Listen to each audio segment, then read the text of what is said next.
Assalamu alaikum students. Today is your lecture number 34 and we were discussing in the last lecture about the different geometries which valence electron pair repulsion theory suggests. तो बेटा उसके अंदर हमने AB2 और AB3 type of geometries को जो है वो डिस्कस कर लिया था और उनके आगे टाइप्स को भी, ठीक है, या उसमें जो पॉसिबिलिटीज़ होती हैं उनको। तो इसके बाद जो नेक्स्ट आपके पास केस बन सकता है या ज्योमेट्री है वो हमारे पास AB4 टाइप है, ठीक है। इसके अंदर जो है molecules with 4 electron pairs around a central atom, यानी कि ये इस कैटेगरी में या इस ज्योमेट्री में वो तमाम मोलेक्यूल्स शामिल होंगे जिनके अंदर सेंट्रल मेटल एटम के अराउंड 4 इलेक्ट्रॉन पेयर्स हों। अब वो 4 इलेक्ट्रॉन पेयर्स सारे के सारे बॉन्ड पेयर्स भी हो सकते हैं, 3 बॉन्ड पेयर, 1 लोन पेयर भी हो सकता है, या 2 बॉन्ड पेयर और 2 लोन पेयर भी हो सकते हैं, ठीक है। ये डिफरेंट केसेस हम बारी बारी इसमें डिस्कस करेंगे। तो बेटा पहले तो सिंपली जो जनरल AB4 टाइप है, यानी कि रेगुलर, जिसके अंदर कोई लोन पेयर नहीं है, सबसे पहले हम वो डिस्कस करेंगे, ठीक है। तो AB4 टाइप में देखें, when the central atom of a molecule is bonded to the 4 other atoms and has no lone pair of electrons on it, तो इस केस में मोलेकुलर ज्योमेट्री क्या होती है, टेट्राहेड्रल होती है, ठीक है। टेट्राहेड्रल आपने पहले भी बहुत दफ़ा सुना हुआ है, एफएससी में भी पढ़ा है। टेट्राहेड्रल ज्योमेट्री में इस तरह से 4 कोनों में जो बॉन्ड है वो अरेंज हुआ होता है कि हर बॉन्ड के दरमियान जो बॉन्ड एंगल है वो 109.5 डिग्री का एंगल होता है, ठीक है। इसकी एग्ज़ाम्पल में मीथेन आ जाता है CH4, कार्बन टेट्राक्लोराइड CCl4 आ जाता है, सिलिकॉन टेट्राफ्लोराइड SiF4 आ जाता है, ठीक है। तो ये आपके पास यहाँ पर उन्होंने दी हुई है। ये मीथेन का लुईस स्ट्रक्चर है, ठीक है। ये कार्बन टेट्राफ्लोराइड का लुईस स्ट्रक्चर है। जब हम इनको अरेंज करेंगे, यहाँ पर नहीं भी किया हुआ तो मैं आपको मे बी नेक्स्ट पेज पे शायद हो, हाँ जी ये किया हुआ है, ठीक है। ये आप इस तरह से ये हम अरेंज करते होते हैं, ठीक है। ये देख लें आप क्या करते हैं कि ये हमारे पास सेंटर है जैसे कार्बन का, यहाँ पे ये दोनों एक प्लेन पे होते हैं। इसको नॉर्मली जो हम जब सही स्ट्रक्चर बनाते हैं ना ज़रा हायर क्लासेस में जाके, तब हम इसको यहाँ पर बल्कि डॉटेड लाइन और इसको इस तरह से ज़रा डार्कर लाइन से शो करते हैं ताकि पता चल सके कि ये पीछे है, बिल्कुल इस तरह नहीं। जैसे आपने ट्राईपॉड देखा होगा, ट्राईपॉड स्टैंड कभी आपने अगर देखा हो, ट्राईपॉड स्टैंड इस तरह का होता है कि 4 उसके जो है ना 3 जो है उसके जो लेग्स होती हैं वो नीचे होती हैं, फ्लोर के साथ लगी हुई होती हैं, ठीक है। और जो आपके पास एक जो होती है वो ऊपर होती है, ठीक है। एक ऊपर होती है इस तरह, 3 जो है वो नीचे यूँ इस तरह से हुए। तो ये आपके पास जो है एग्जैक्टली टेट्राहेड्रल का स्ट्रक्चर बनता है। तो इसके अंदर बेटा यहाँ पर ये इन्होंने दिया भी हुआ है 109 ऑलमोस्ट 109.5 होता है, या 109.28 आपके पास जो है वो एंगल है टेट्राहेड्रल में। ज्योमेट्री को टेट्राहेड्रल ज्योमेट्री कहते हैं, ठीक है। और ये आगे इसकी एग्जांपल्स होगी। इसी में जो आपके पास टेट्राहेड्रल ज्योमेट्री है, इसके अंदर आयंस भी शामिल हो सकते हैं, जैसे कि Lewis structure of ammonium ion NH4 positive, sulphate ion SO4 2 negative and perchlorate ion Cl4O negative is shown below. ये तमाम भी क्या करते हैं, टेट्राहेड्रल ज्योमेट्री शो करते हैं। इन्हें हम टेट्राहेड्रल आयनिक ज्योमेट्री कहते हैं क्योंकि आयंस हैं, ठीक है। लेकिन आयंस होने के बावजूद भी ये यही ज्योमेट्री शो करते हैं। अक्सर पूछ लिया जाता है क्वेश्चन जो आपसे पेपर में आता है कि अमोनियम आयन की क्या ज्योमेट्री है, वेस्पर के मुताबिक बताएं, ठीक है। सल्फेट आयन की क्या है, परक्लोरेट, बच्चे वहाँ पे थोड़ा कंफ्यूज हो जाते हैं कि ये पता नहीं आयंस हैं तो शायद इसलिए इनका कुछ डिफरेंस होगा। आपको बस ये पता होना चाहिए कि सेंट्रल जो आपका एटम है, जैसे कि सल्फेट की हम एग्जांपल ले लेते हैं, यहाँ पे ये दिया हुआ है ना उन्होंने सल्फेट आयन, ठीक है। ये सेंट्रल मेटल एटम, जो सेंट्रल एटम है आपके पास यहाँ सल्फेट है, और सल्फेट को 4 ऑक्सीजन ने इस तरह से बॉन्ड बनाया हुआ है डायरेक्टली, ठीक है। तो ये आपके पास इस तरह जो है वो बॉन्ड बन जाएगा, ठीक है। अच्छा, एक यहाँ पर इन्होंने जो एक मिस्टेक की हुई है ना थोड़ी सी, वो मैं आपको यहाँ पे बताना चाह रही हूँ। सल्फ़ेट का एग्जैक्टली स्ट्रक्चर बेटा इस तरह से होता है कि सल्फ़ेट ने ये सल्फ़र है, ठीक है। ये एक बॉन्ड एक ऑक्सीजन के साथ, दूसरा बॉन्ड दूसरी ऑक्सीजन के साथ, ठीक है, सिंगल बॉन्ड। जो बाकी दो ऑक्सीजन्स होती हैं उनके साथ एक्चुअली इसने डबल बॉन्ड बनाया हुआ होता है, ठीक है। लेकिन वो हम फिर बाद में इसको ज्योमेट्री की हद तक हम इसको लेते हैं कि भी ये जैसे एक सिंगल बॉन्ड बना हुआ है, ये एक्चुअली दो ऑक्सीजन के साथ डबल बॉन्ड है। और ये जो सिंगल बॉन्डेड हैं इनके ऊपर एक एक ऑक्सीजन होता है, मतलब जो सिंगल बॉन्डेड ऑक्सीजन है उनके ऊपर एक एक नेगेटिव चार्ज होता है। तो ओवरऑल आपके पास दो नेगेटिव चार्ज हो जाते हैं। ये स्ट्रक्चर ज़्यादा बेहतर है। यहाँ पर इन्हें ये लिखना चाहिए था कि एक नेगेटिव चार्ज यहाँ पे और एक नेगेटिव चार्ज यहाँ पे, इस तरह से आना चाहिए। अच्छा, इसी तरह अमोनियम आइन है, ठीक है, वो आपके पास टेट्राहेड्रल है। क्लोरेट आइन टेट्राहेड्रल आपके पास अरेंज्ड हुआ है। इसी तरह ये जैसे इन्होंने यहाँ पे ये भी बताया हुआ है, ठीक है, उसका बना के। तो ये तो वो टाइप होगी जहाँ पर जो चार इलेक्ट्रॉन पेयर्स हैं वो चारों के चारों बॉन्डेड पेयर्स हैं और कोई लोन पेयर मौजूद नहीं है। जबकि अगर आपको याद हो हमने जो ये डिफरेंट अरेंजमेंट्स पढ़ी थी, इसमें बेटा अभी हम जो पढ़ रहे हैं ना वो ये वाली ज्योमेट्री है, ठीक है, यहाँ से शुरू हो रही है AB4। तो ये भी हमने ये पढ़ी है AB4, जहाँ पर कोई लोन पेयर नहीं है, वो टेट्राहेड्रल ज्योमेट्री है, ये उसकी ज्योमेट्री है। और एग्जांपल में CH4 या BF4 नेगेटिव की एग्जांपल दी हुई है। उसके बाद दो और केसेस बनते हैं, एक वो केस जहाँ पर एक लोन पेयर होगा और दूसरा वो जहाँ पर दो लोन पेयर होंगे, ठीक है। तो इसको भी हम देख लेते हैं आगे कि उसके केस में क्या होगा। ये आपके पास है जी, इस ज्योमेट्री को हम कहेंगे AB3E, ठीक है। पहली जो जहाँ पर कोई लोन पेयर नहीं था वो AB4 है। जहाँ पर एक लोन पेयर ईच अगर मौजूद है तो इसका मतलब एक लोन पेयर मौजूद है और तीन बॉन्ड पेयर होंगे, उसे हम AB3E ज्योमेट्री कहेंगे, ठीक है। तो इसमें बेटा यहाँ पर आपके पास जो शेप बनती है मॉलिक्यूल की या मॉलिक्यूलर ज्योमेट्री जो बनती है वो ट्राइगोनल पिरामिडल बनती है, ठीक है।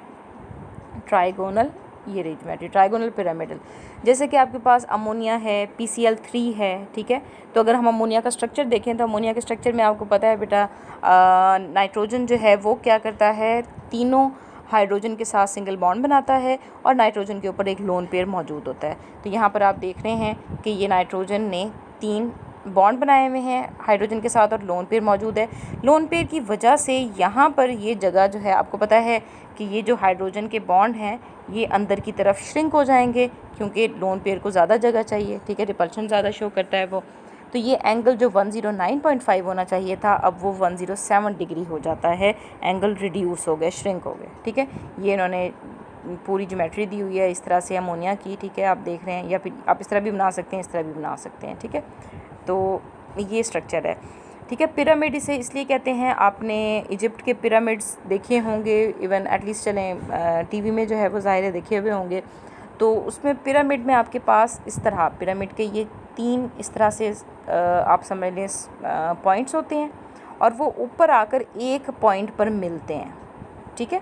ये तो मैं आपको ऊपर से समझ लें व्यू दिखा रही थी। अगर इस तरह हो यूँ तो फिर ये ऐसे एक पॉइंट पे जाके ये तीनों जो है वो मिल जाएंगे, ठीक है, यूँ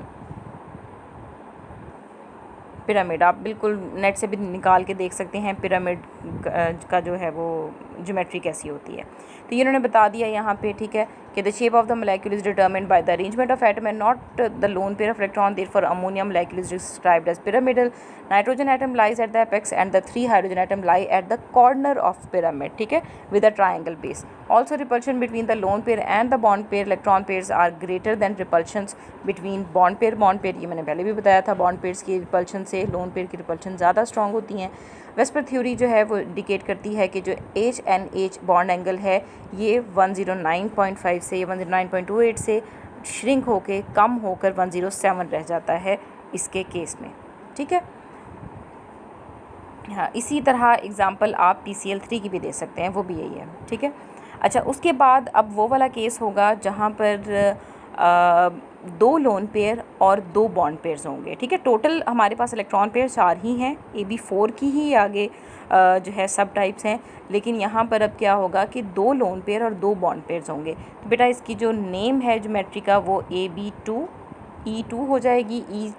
E2 से पता चलेगा कि दो लोन पेयर हैं।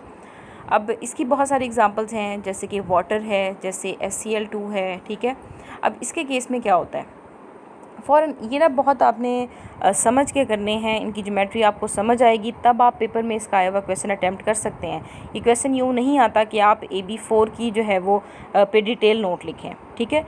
ये मैंने अभी आपको टेस्ट में जो है वो इस तरह आपकी प्रैक्टिस के लिए जो है वो दे दिया था, वरना जब ओवरऑल हम कंप्लीट कर लेंगे तो आप देखेंगे कि ये क्वेश्चन यूँ आता है कि आपको मैं 4, 5, 6 या जितनी भी ज्योमेट्रीज़ दे दूँगी, नाम दे दूँगी सिर्फ मॉलिक्यूल के, और आपसे पूछूंगी कि वेस्पर के मुताबिक ये कौन सी ज्योमेट्री है, कौन सी ज्योमेट्री से ताल्लुक़ रखता है, इसकी ज्योमेट्री क्या है, एंगल क्या, वो आपने फिर कंप्लीट लिखना होगा, ठीक है। ये क्वेश्चन इस तरह से आता होता है, तो वो अगर आपको कंसेप्ट होगा तो आप बता सकेंगे, वरना नहीं बता सकेंगे।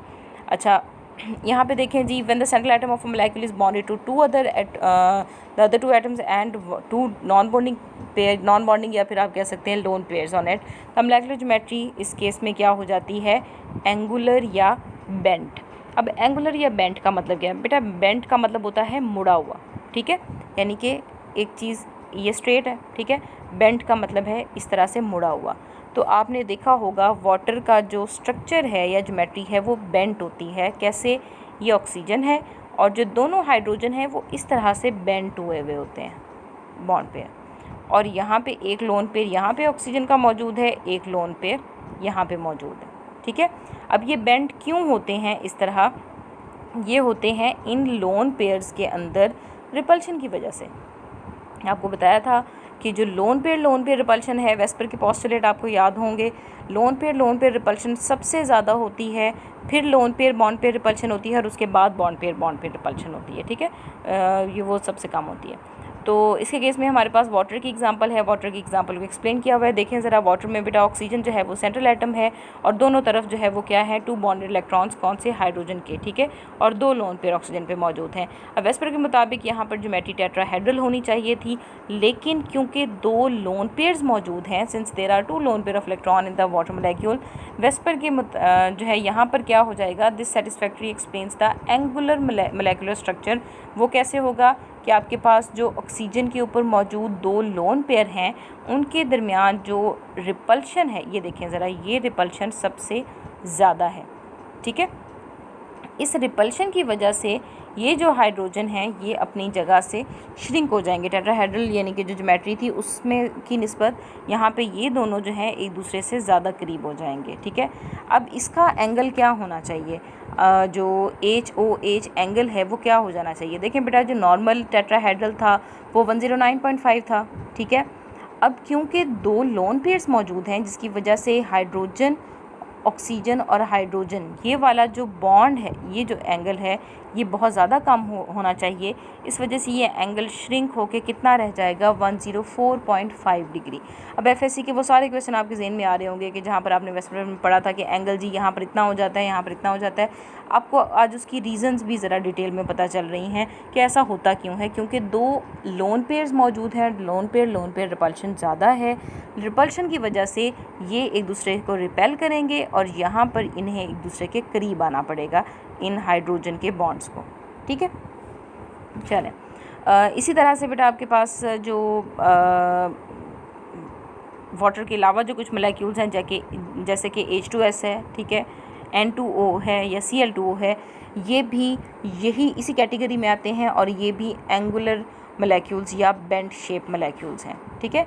Greater the number of loan pairs on a central atom the greater is the contraction in the bond angle, ये याद रखें।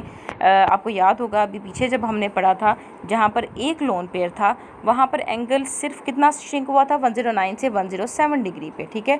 जहाँ पर 2 लोन पेयर आ गए हैं वहाँ पर एंगल कितना श्रिंक हो गया है, 109 से 104.5। तो यही बात उन्होंने लिखी है कि जितना ज़्यादा नंबर ऑफ़ लोन पेयर ज़्यादा होते जाएंगे सेंट्रल एटम के, उतनी ही ज़्यादा ये बॉन्ड एंगल की जो कॉन्ट्रैक्शन है, कमी जो आ रही है बॉन्ड एंगल में, वो भी बढ़ती जाएगी, ठीक है।